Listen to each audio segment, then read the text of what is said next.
Hello everyone, this is Professor Allen.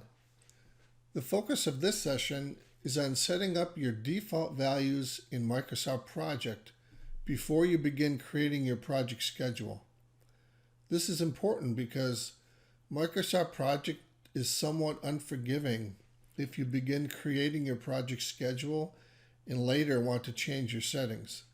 There are some settings that simply won't reverse. So let's go ahead and get started. I'm going to start off by opening up Microsoft Project. This is Project 2013, but it won't matter. 2016 works the same way, and I'm imagining that future Microsoft Project software will do the same thing. So I'm going to go ahead and start a blank project. And please note, these settings, once you set them, some of the settings have to be reapplied for each project. Some of them carry on. So as you start up a new project, it's always good to go through the settings. So I've opened up a blank project here, and we're going to go to File, up over the upper left here, and we're going to click on Options. And you're going to see there's a lot of options. So given that this is I'll call it an introductory session on setting up your defaults, I'm going to just stick to the basics and show you some of the things I typically would change.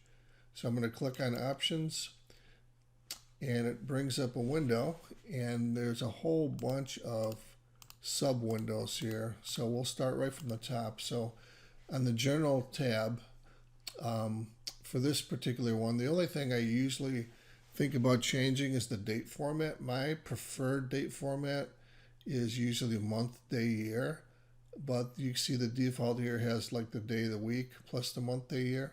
If I click on the drop down, you'll see there are, I don't know, more than a dozen different options for how you want to display dates on your schedule. So this one, for example, is very long, January 28th, 2009, with the time. My preferred one here is month, day, year, so I typically choose this one, and I go with a 2-digit year. So that's really all I change on this particular tab. We'll click on Display Next, and here you can change your currency. It defaults to US dollars, but there's all different types of currency here.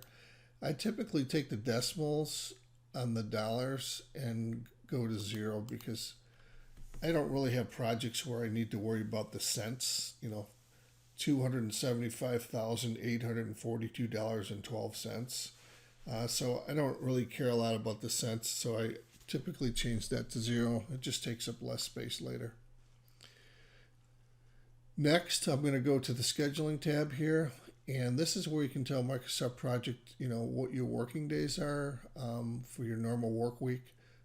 This says, the default says the work week starts on a Sunday. Well, that's not very typical. So I typically will change that to Monday. Then the default start and end time. What's your typical work day? So I'm going to leave 8 to 5. That's fine. How many hours per day do people work? How many hours per week? Days per month. So that's a good one to change here. When the week starts on. The other thing that's really critical, probably the most important thing I'm going to show you in this session, is the attribute called New Tasks Created. And there are a couple options: manually scheduled and auto scheduled. So basically, when you create a new task later on in Microsoft Project, a new activity, if you don't have this setting set to auto scheduled, then as you add your tasks to your schedule and you put your dependencies in and your durations, the tool is not automatically going to schedule out your project and show you the proper dates that things start and stop on. It's going to require you to manually highlight the tasks and click a button on another screen in order for it to update.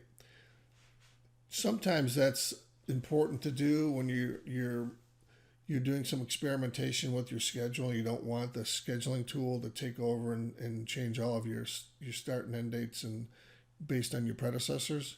But generally, you want to turn this on to auto schedule. So as you type, it will start to build out your Gantt chart and your schedule automatically. You won't have to worry about it.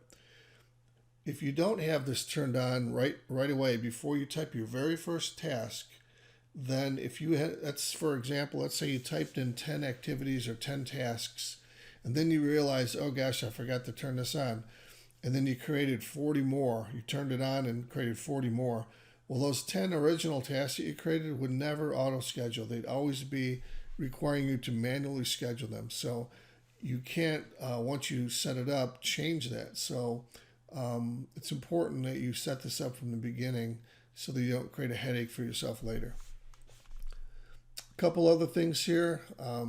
Duration is entered in days. So that's the default. So if you have a schedule, it's, and I'll say it's 3 or 4 or 5 weeks long, days might be fine, or maybe it's even 6 months long, days might be fine.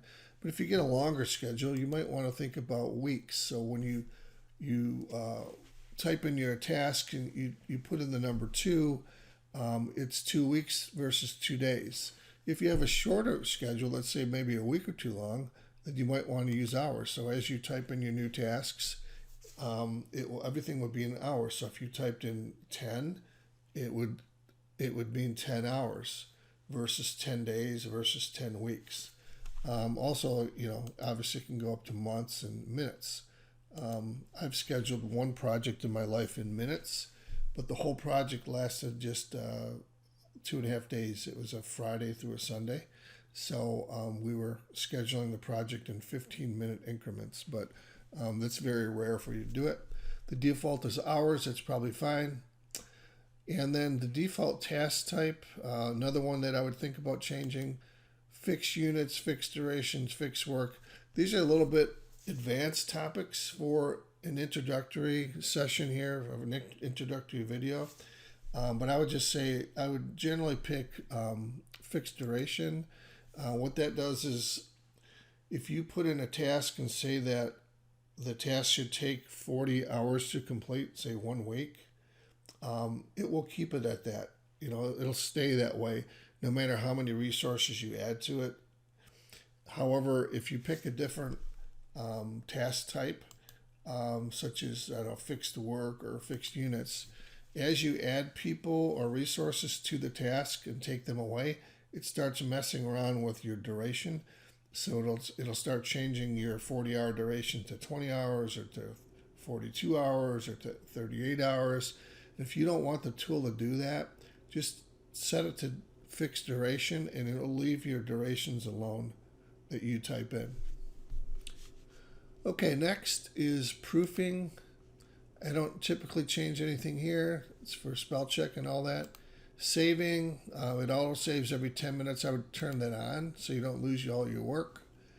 And I think that's about it for I'm going to call it the general settings. So I'm not going to go through any more today because this is again an introductory session and talking about some of the defaults. So I'm going to click OK.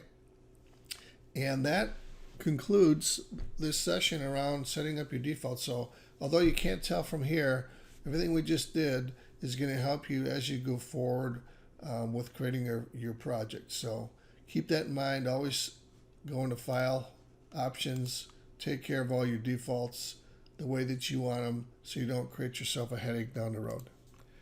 Thank you for listening today.